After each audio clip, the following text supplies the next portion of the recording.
Hey folks, welcome back. This is Andy with the Poor Pro's Almanac. You can find us on Spotify, iTunes, or wherever you get your podcasts. In this episode, we're building on our conversation about multi-species grazing with a discussion with somebody actually doing this in practice. We speak with Joshua from Resylien, a consulting agency that works with regenerative farmers across South America, as well as here in the southeastern United States. We talk about the actual practice of grazing, as well as the settler colonial mindset that infiltrates a lot of regenerative agriculture. So hopefully you guys enjoy this conversation, and it helps frame up some of those theoretical constructs in a way that's helpful and more meaningful. So take a listen. Joshua, thanks so much for taking the time to chat with us. First, can you tell our audience a little bit about yourself and your work with Resylien? Well, thanks for having me here. I'm excited to be a part of this podcast. My name is Joshua. I am a regenerative agriculture specialist, and my main focus in the past 10 years has been designing, building out, and managing profitable regenerative farms around the world, basically. And a lot of that has fallen under the kind of the umbrella of my consulting firm. It's pretty small. It's mostly just me, but I do freelance out to some pretty awesome friends for things that they're specialized in that I don't really know anything about, like hydrological engineering. And kind of a generalist within regenerative agriculture. I work in cash crops, so vegetables, food crops, you name it, cover crops, but my probably what impassions me the most is being a pasturist, being passionate about pastures, about grazing, specifically regenerative grazing. It's what I enjoy most. Awesome. Yeah, that's my personal passions right around that same area. So I can appreciate that. So one of the things we've been working on or talking here about is specifically multi-species grazing. I personally do a bit of multi-species grazing. I have sheep, chickens, ducks, and turkeys. And, it comes with its own challenges that might not be super evident when you're like, oh, I already do these things separately. How is it going to change when I start putting them together?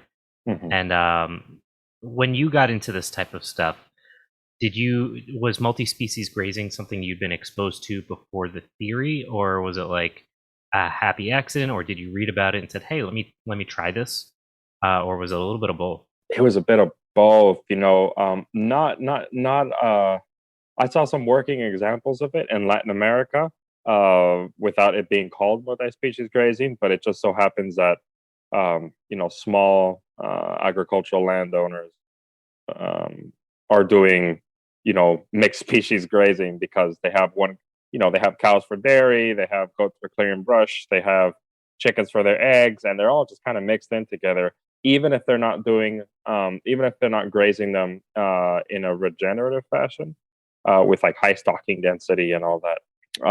But they do understand the benefits that there are to following the goats, using goats to clear up an area first, actually, and then bring in the cows once those grasses start to come up from under.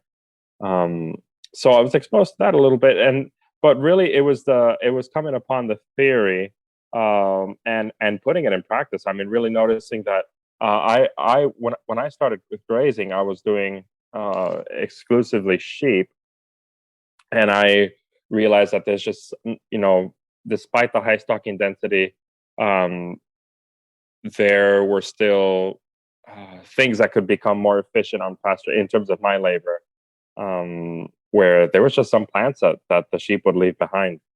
And I found that when I mixed in the herd with, followed it by chickens, I realized that the fly count was low. And the chickens were basically depositing all these fly larvae into fertilizer, straight onto the acreage, onto the pastures. So every single time we came around, once I started doing multi-species grazing with goats and cows and sheep and chickens, every single time we came around to graze that same spot, it was better than last, ad infinitum. So next year was even better, and you know what I mean. Sounds about right. It's interesting that you say that the first example you saw wasn't based in like any um, I guess like within like a framework that was based on any like academia or anything like that, that it Right. was based on like more traditional practices. So the chicken and other species thing is just like wild, and I personally, even though I do it, I struggle with it because of the fact that chickens don't adhere to the same laws as other species. They do not They're know. they're like the pigeons on the power lines that just don't get bothered by electric fences, and you're just like, how? Yeah, And yeah. so I was kind of curious, like, so do you generally work them through like as a flurd, like a flock and herd, or do you do like a leader follower system, or is it based on like other conditions? Right. That's a good question. It's currently, given the amount of chickens I have on pasture, they are not enough chickens in order to set up a paddock big enough for them that is the size of the paddock for the other larger grazing critters in order to follow behind them efficiently. And I can't mix them either because their fencing needs are completely different. The cows, sheep, and goats use three wire electric fencing, whereas chickens you have to use a netting, or else there will be predators or they will get out. And so I am just kind of moving the chickens around the whole farm in their small paddock every 3 days with electric netting, and they're basically moving around the farm a lot slower than the grazing critters are. So they're all on the same loop, but they're not moving at the same speed around the loop. So you can basically put them this way: they're two different planets following an orbit, but the orbit it takes Jupiter a whole lot longer to make the orbit Sure. around the sun than the Earth. Yeah, and then I'm guessing you probably also beef up your chicken density during the spring because I'm sure you're slaughtering some of them. So maybe they play a little bit of catch up at that point. I'd be hoping to, but at the moment, and that is the ideal scenario. Yes, and I'm trying to ramp up the operation here to about 1,000 laying hens, which would work even better to speed up that orbit per se. To catch up with each other. Sure. But currently, the place I'm at has a no-kill policy actually, which is Oh, something that we're kind of figuring out with sort of ethics policy, ethics committee that we're coming up with soon. Although most of us are on board with the idea that meat and eggs and milk are a fantastic byproduct to carbon sequestration, which is a way that we can connect with local communities through this, carbon positive product that is of a much higher, culinary quality. It's delicious. It's better for you. It tastes better. You know what I mean? Yes, but that's something we're working on. oh, cool. So, like you were saying that you've got this system set up right now. Is this kind of something you've done as a plug and play in other places, or is it completely based on local conditions? Right. Good question. It always depends. Every farm is different. And the farm is not just that which you see with your eye. It's also the invisible variables, and the invisible variables here are the surrounding community, what sort of demand there is out here, what sort of things are farmed around, what biosphere are we in, like what kind of bioregion this is, like what plants are the ones that are most likely to grow. Is it grasses? Is it forbs? Are we in a transition ecosystem? Sure. Um, so there is a little bit of plug and play, but ultimately, even that which I plug and play in has to be really specifically modified and tailored to this scenario. So in this case, this project particularly has required a lot of fine tuning. Is that Given because? that it Go ahead. Oh well, the reason for which is that it's it's hard to explain, but there's not really a lot of demand around here for regenerative or organic produce, or products. We're about 2 hours away from any market that would enjoy such a thing, and there aren't any really small butchering facilities around here either, which would fall within the standards of not being like a factory slaughter facility. You know what I mean? Sure. Yeah, those are tough. They've been mostly pushed out of business at this point. They have. It's a complete tragedy to think that we put in all, myself and other farmers and folks like yourself, unless if we're butchering for ourselves, which I do, and I'm not bad at, but that's not something I can sell to market, sadly. But it's a shame that we put in so much work to do regenerative grazing, sequester carbon, uh, afford these animals these wonderful lives, very similar to what it would have been like in the wild, perhaps even in the diversity of what they're eating, the kind of stimuli they have, and then to load them up in a trailer and drive them 4 hours away, a stressful scenario, obviously the carbon emissions and driving them there. And then this, awful, pretty mechanized, cold factory slaughter facility, which isn't that mom and pop slaughterhouse. It's a different experience. It just doesn't add up. Yeah, it doesn't fit into the ethos. Yeah, yeah. Yeah. One of the things that I find with a lot of folks when they say, "Hey, I've got chickens, I'm ready to take the next step to like whatever sheep," I generally recommend sheep because they're like lazier goats. Is the way I describe them. Yeah. They'll get out, but they're not like a goat that no matter what you do will get out. You can kind of control a sheep within reason. They'll eat most things, but they won't literally eat anything that they can get their mouths on. They're like just Right. one step below. And despite the reputation they have, I find them to be super hardy. So like when people are getting ready to take that next step of incorporating something a little bit more, and they're like, all right, well, I want to also either do this florid system where they're rotational grazing or some kind of leader follower system or something like that. I think a lot of people start getting really paranoid about stuff like trying to track whether or not they're grazing enough or overgrazing. And that can be like a really big challenge because you have to deal with the fact that they just don't eat everything in a paddock. They're stomping down a bunch, they're pooping and peeing everywhere. Yeah. Like it, and then it's like, well, did they eat enough? Like, did I, like, when do I move them? So like, Right. how do you like work with folks that are newer to this to try to walk them through that kind of process? Right. So through what process? You mean Like trying to estimate and gauge like whether or not the paddock has been grazed enough or overgrazed or undergrazed, because it can be really tough once you've seen, like once you've yeah. intensively grazed like a paddock for the first time and you look at it and it's trampled but there's still tons of large grass. It's like, well, Right. does it need another day or is it ready to move? It's hard to tell. I used to be of the when I started with this, I used to be of the school of thought of graze to about 3 or 4 inches, and just try to leave as much ground cover as possible when you're grazing. But then I realized that when you do that, they're the first thing, they're grazing down to 4 inches first. Their top quality grasses, the ones they like most.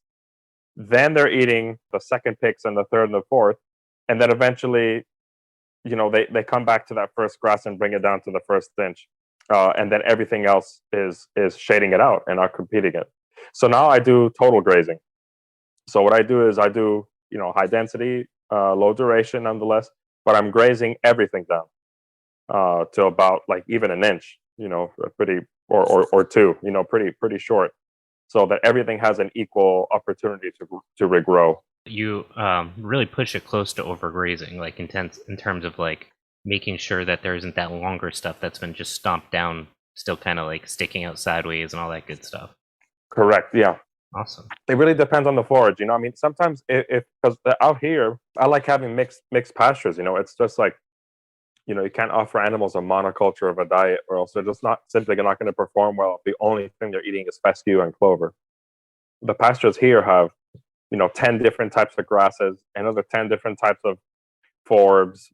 A lot of them are wild, either native or invasive, and so they're getting this huge spectrum of different minerals and nutrients that are helping them with not just with like putting on fat and putting on muscle, but also with staying healthy. There's digestive bitters in there.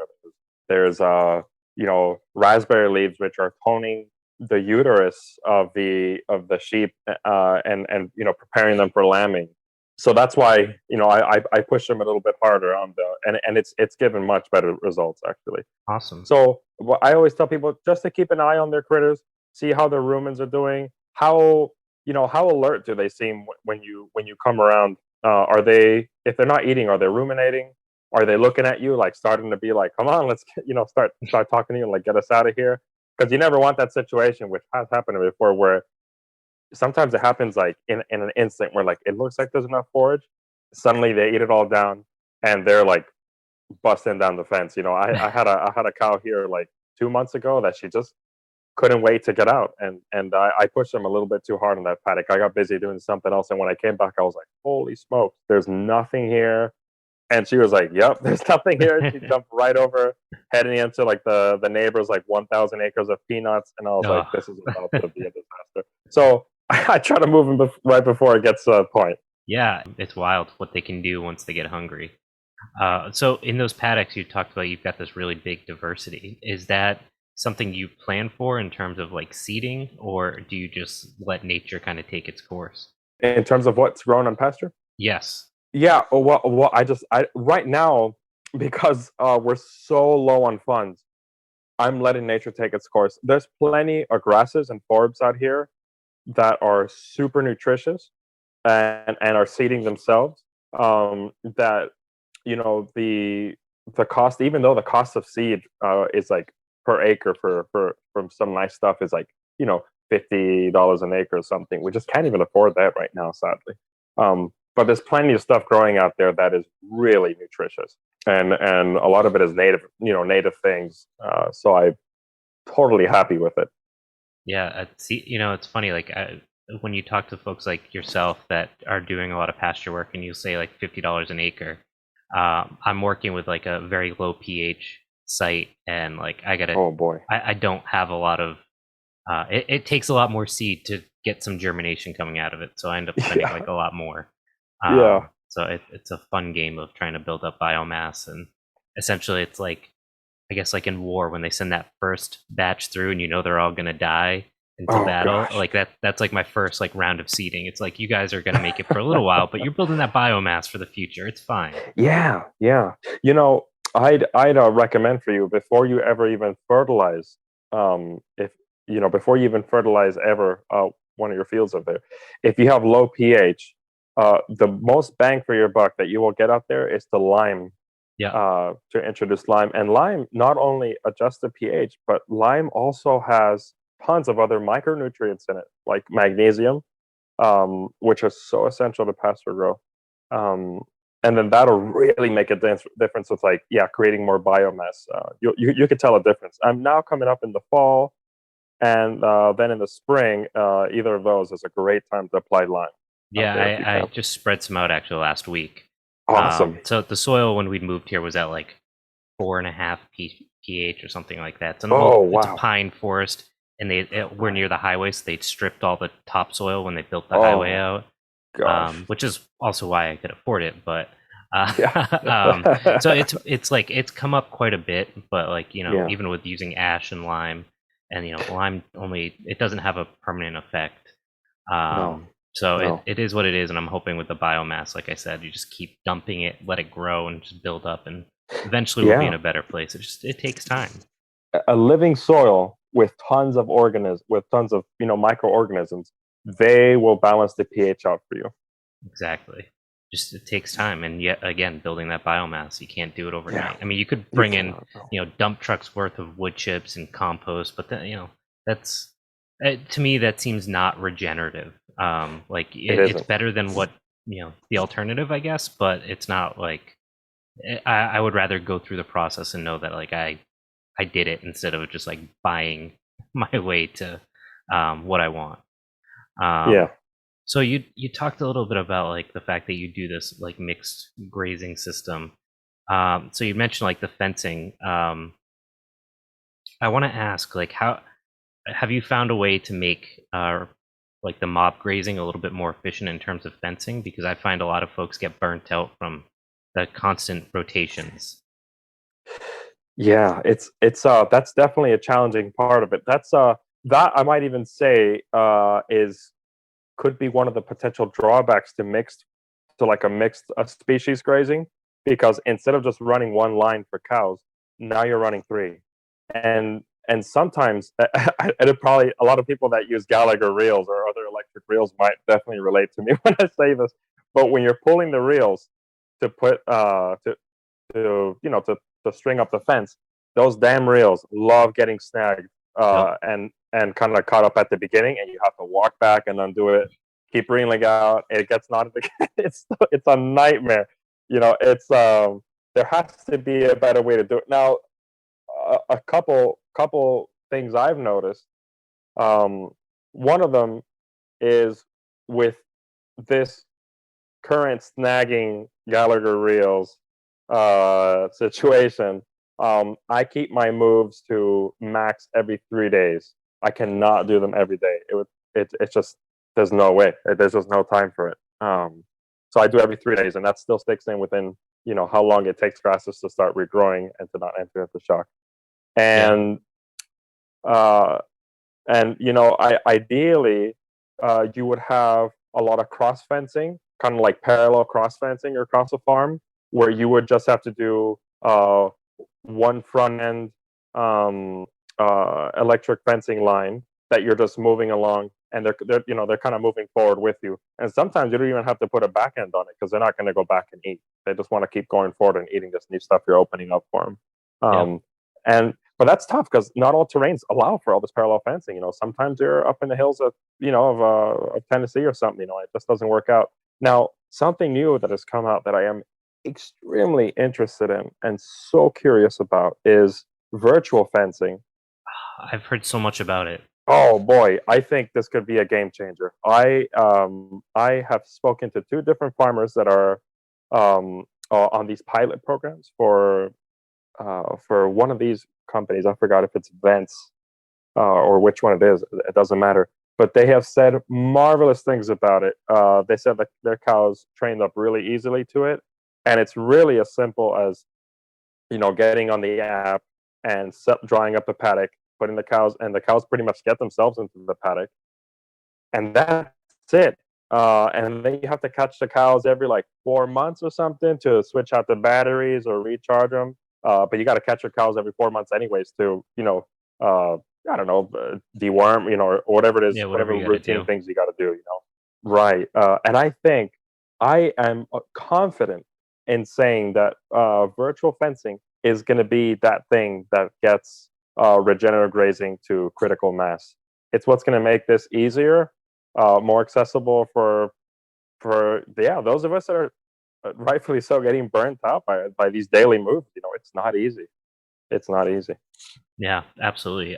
So for folks that aren't familiar, this system is essentially like an electric fence for a dog, except it's like done with. I'm not even sure. Is it like lasers? Like how does it work exactly? Do you know? It's a satellite position. So you actually have kind of like a relay station out there that's kind of tracking where all the animals are moving, and they have collars on them, and then that kind of sets up the boundaries via GPS. So a lot of it is just basically GPS shot collars, I guess. Yeah. It's interesting stuff. Like I wish there was an easier way to like manage it for like chickens, but that's probably just That's a lot of shot yeah. collars. I don't see chickens doing well with collars, or I guess even like an No. ankle bracelet or something like that, or even Right. understanding it. Yeah. Whereas I think They just they just run through it and just be miserable. exactly. Yeah. My thought with chickens is that chickens, they eat. I've seen people that have, imagine like a huge grass pasture, something like what you see in, I don't know, some of these flatter states, or something nice and open like Montana, Wyoming. So where you only have to move around the mobile chicken coop, and the chickens, they're not going to stray too far from the chicken tractor, because that's where their food and their water is. So they're not too interested in going way beyond in danger. And then at night, they just come right up to the roost, go to sleep, and shut the doors. And it's kind of solar powered and shuts the doors on them Sure. when the sun sets. And this could work, but most farmers don't have this. Here, if the chickens go any bit further, they're going to end up on the road or end up in the jaws of the neighbor's dog. You know what I mean? Yeah, I've got some of those chickens that are testing the boundaries of the highway and my neighbor's dog. But Yeah, they will. some of them will They'll learn. find out soon enough. Yeah. Hey there, it's Andy from the Poor Proles Almanac. Thank you so much for taking the time to listen to our podcast. As you can probably tell, this content involves extensive research and editing to release weekly episodes.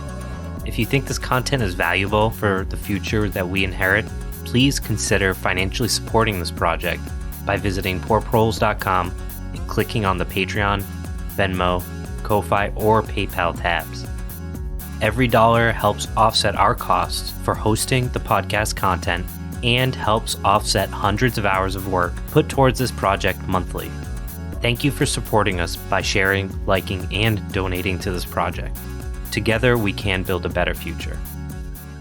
So I want to ask, have you done any of this work with silvopasture systems, or do you primarily work in pasture?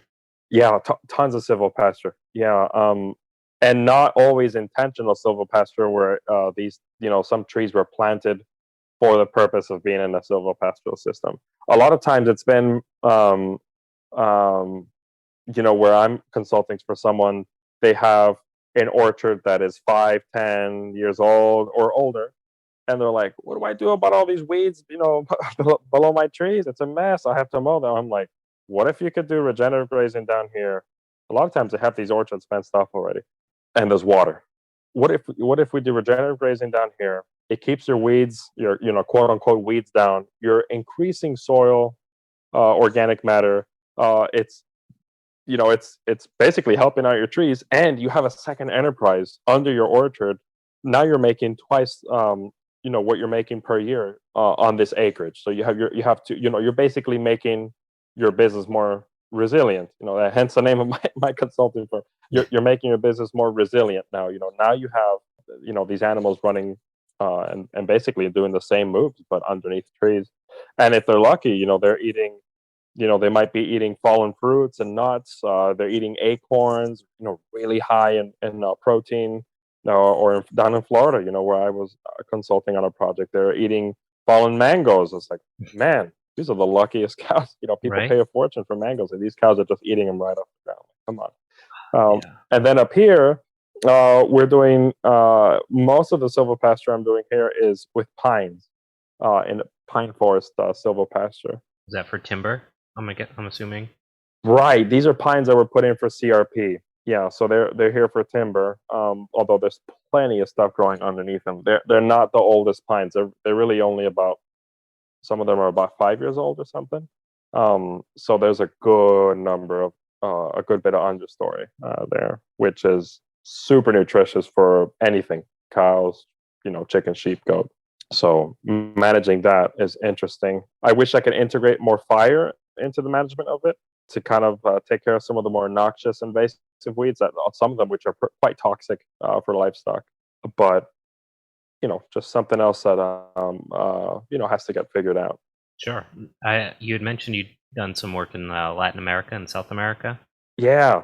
So I'm really interested. I know in Brazil they've been doing these. I think it was Brazil. I read these pasture blocks, like silvopasture blocks, where they would like chop a stump at like 2 feet and let the regenerative growth from the coppicing like make these like fodder blocks that they would intensively graze. Have you seen any of that?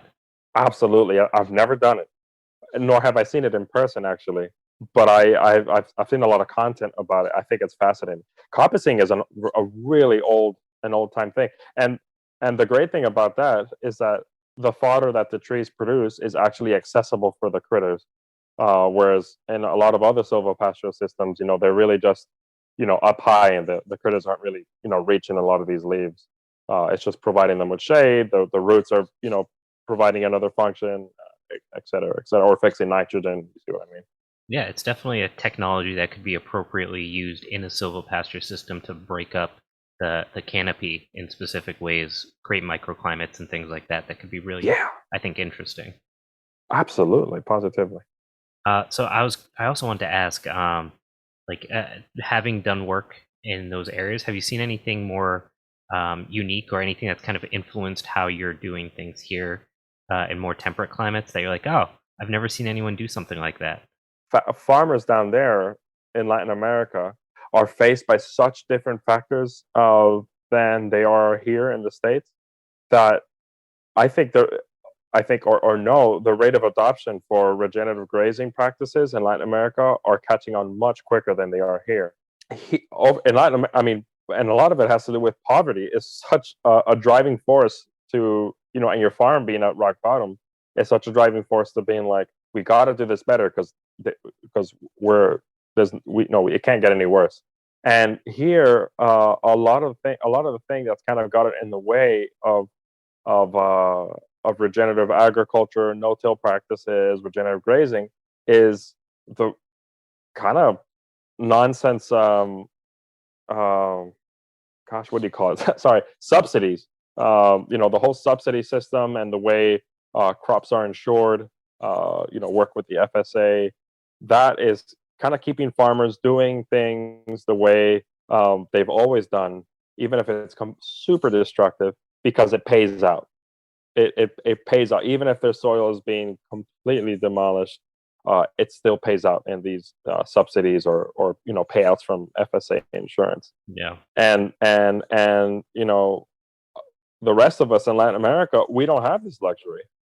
We don't have the commodities, and that might be a good thing. Although I wish farmers did have more support from their governments down there. They generally don't. But what I'm saying is, it's really pushing people into doing regenerative grazing because they're like, we got to make this more profitable. A lot of times, it's really just that's how I get in the door with a lot of farmers in the first place to even do this work.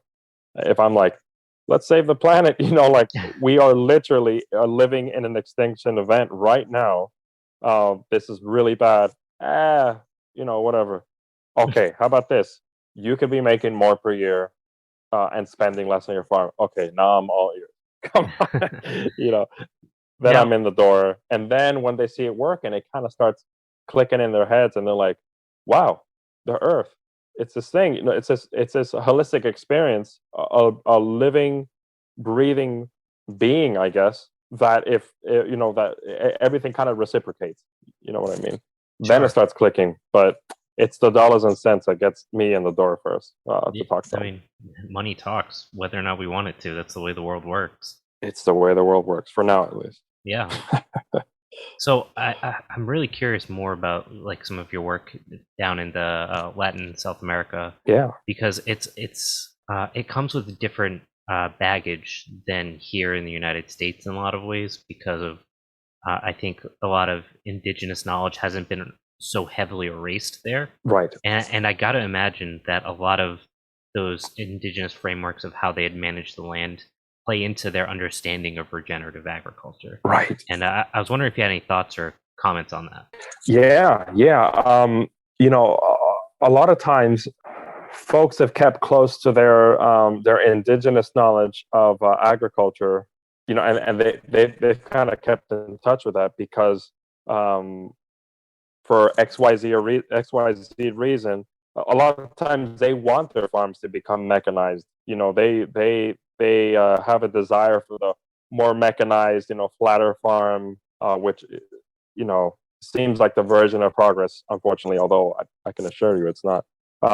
So then they find a way that best works in a small holding, a small farm, is to do the same practices that that have been done for thousands of years down there, kind of like milpa, or like terra pretra, these like old indigenous techniques, and really, and agroforestry, forest, you name it. I mean, really, indigenous practices, which are really the original regenerative agriculture, and a lot of practices that we have in regenerative agriculture come from indigenous practices, indigenous agriculture.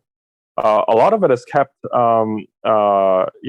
hold in Latin America for longer, and existed as like a bank of knowledge that is now being used for this like even bigger resurgence of regenerative agriculture in Latin America, is because there's just simply more small farms down there in Latin America. Small farms have been, there's still small farms in the States, but they've, compared to how many there used to be, they've basically been wiped out. I mean, really, there used to be a way more small farms in the U.S. than there are now. Now farms just keep on, conglomerating, and becoming larger and larger. And these small farms, typically these operations in Latin America are so small that they've never been able to afford that tractor, or to start bringing in different pesticides, or just different chemicals. And in fashion, and in total Latin American fashion of keeping traditions strong, they're keeping up with the traditions of their grandparents, which are probably have been on that same land, on how they were farming, and which is the same way their great great great great grandparents, etc. It goes back a long way to to a lot of times to pre-Columbian agriculture techniques. You have the milpa, which is basically a super highly mixed veggie patch in Central America, really really old, been done for as long as we know by the Mayans. And the milpa is like squash, beans, corn, tomatoes, peppers, sunflowers, a mix of other things, all just kind of broadcasted out in right proportions, and things just kind of take off. And they do burn. These are sustainable burns. Burn these areas where they're going to plant it right before they do, and that kind of eliminates the noxious weed bank, weed seed bank. It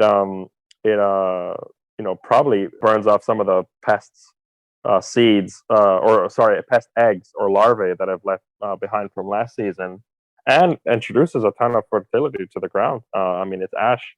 It's like adding accelerates lime. the process. Absolutely, positively, yeah. And on that scale, burning is a totally sustainable process. It's not, this isn't like burning down the Amazon here, which yeah. So basically, because of how small farms have held up for so long in Latin America, that like bank of knowledge of like indigenous farming knowledge has been around for so long, and is there available for the resurgence of the regenerative agriculture movement in Latin America. I mean, you can talk to any, and obvious examples. You can talk to almost anyone in Latin America about medicinal herbs, and we can, most of us, even city dwellers, can go out and identify a good number of wild medicinal plants, because even urbanism is such a new thing in Latin America. We're all quite closely connected to the land. Sure. And this ancient knowledge, I guess. Yeah. So I think that kind of brings me to my last question I had for you right now, about this, like what you were just talking about, this idea of the native ecology focused framework that a lot of these traditional regenerative practices have had. As somebody that has been personally exposed to it, and it sounds like this isn't just exposure from your work, but probably your life. How do you deal with some of the settler colonial mindset that comes in a lot of regenerative agricultural circles? Because it is, I'm sure, a challenge, especially given your own personal experiences.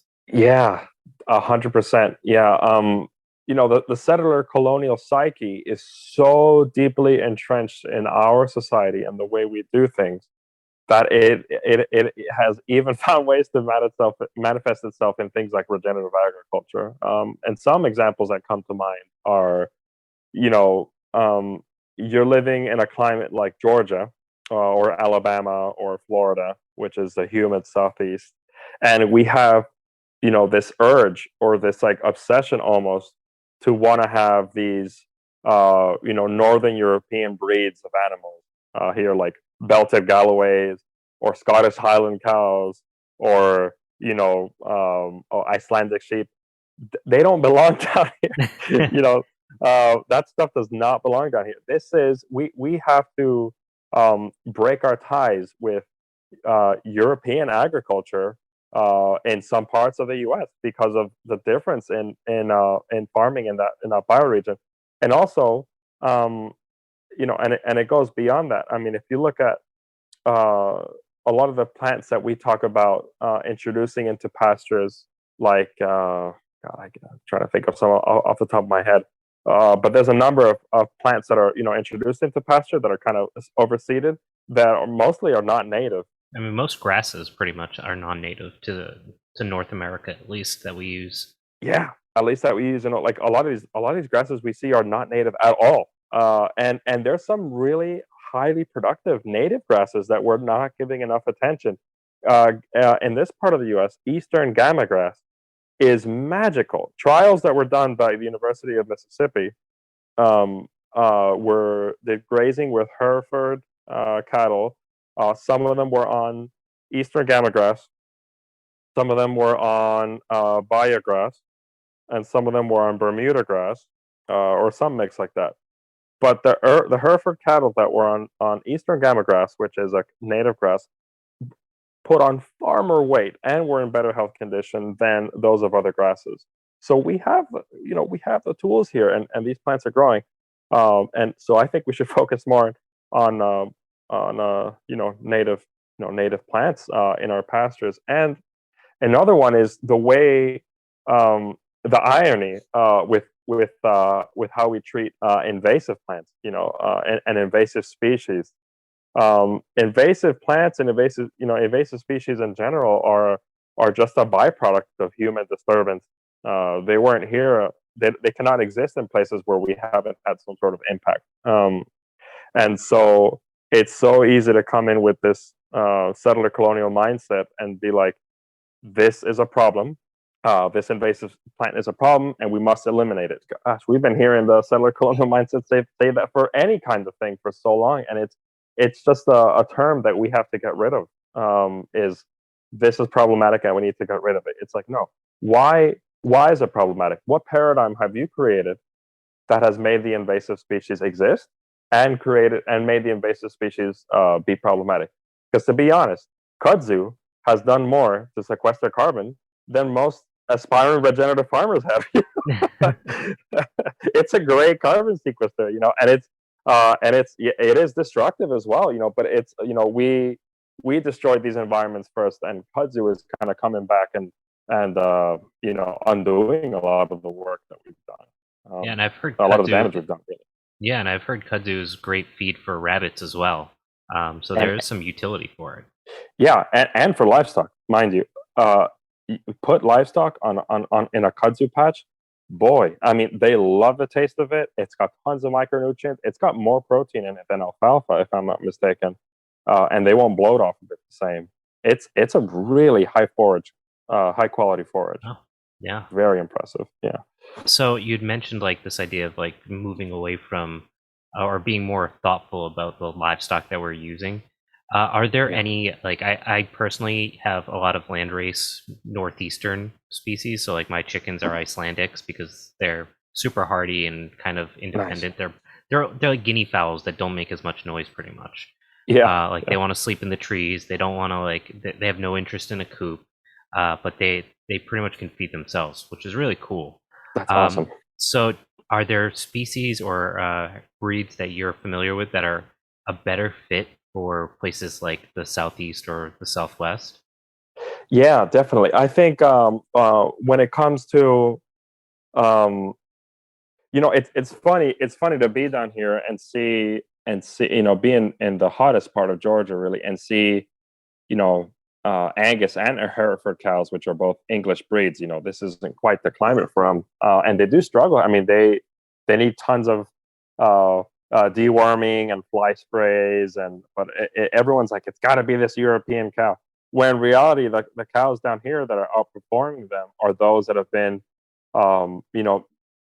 mixed in with some of the Indicus breeds, and the Indicus breeds are like Brahman and Cebu and Senepal and all those floppy-eared, funny-looking cows. Either when they're hybridized with the European Taurus cows, or are just a standalone breed on their own out here, they do marvelous. I mean, they don't get flies on them. They don't get wormy. They have, they're better for regenerative grazing because they eat more. They eat more of what's out there and what's available. I found that just crossing or having just a straight up, Indicus breed of any sort. South Pole cows are fantastic. Beefmaster is a great breed of cow that is really well balanced. There's also some old breeds here, like the Piney Woods cattle, which are like an old heritage breed that are related to like some of the first cows that the Spanish brought here, and have become really accustomed to this climate, this environment. But nonetheless, why is it that in this part, farmers down here put so much effort into keeping pastures in grass when forbs keep on wanting to grow back? Grass doesn't always want to grow out here. Sometimes it's forb, and the cows aren't eating it that much, so they're spraying and mowing and 2,4-D and atrazine, and gosh, it's sickening. But goats out here can eat all this stuff, can be grazed regeneratively, don't get flies on them. I haven't seen a single fly on the goats I have out here, not one. They keep a beautiful body condition. When it's hot as hell outside, they're lying out in the sun. Ridiculous. They don't even need the shade. I always give them shade, but they don't even want it. It's a cultural thing that we feel that the U.S. diet, despite of bioregions within the U.S., has to be a monolith. We all want to eat the same diet within the U.S. Strangely enough, where in the Southeast, maybe we should be focusing more on indicus beef and goat meat. I mean, gosh, goat meat is freaking delicious. It's like my favorite. It is. Yeah, and it's not easy to find depending where you live too. Despite the fact that, like you said, they do a lot better in major regions of the North America climate. They're a better fit. Right. Precisely. Yeah, we have a lot of work to do. Yeah, I mean, we really have to think about if we're trying to be regenerative, that we can't just plug and play the system that we want, but really have to listen to what the ecology is telling us is a better fit. And that also means we have to rethink our food systems and not just, again, like you were saying, we can't just all keep eating beef, but maybe if you're in this area, the diet needs to change towards those local ecological conditions. Absolutely. So Joshua, I think we're just about wrapping up. Do you have anything you want to plug for folks that are interested in what you said, want to hear more, or are interested in the work you're doing? Great question. I can't think of anything. I always say, my website is Resylien.com, and anyone can contact me there.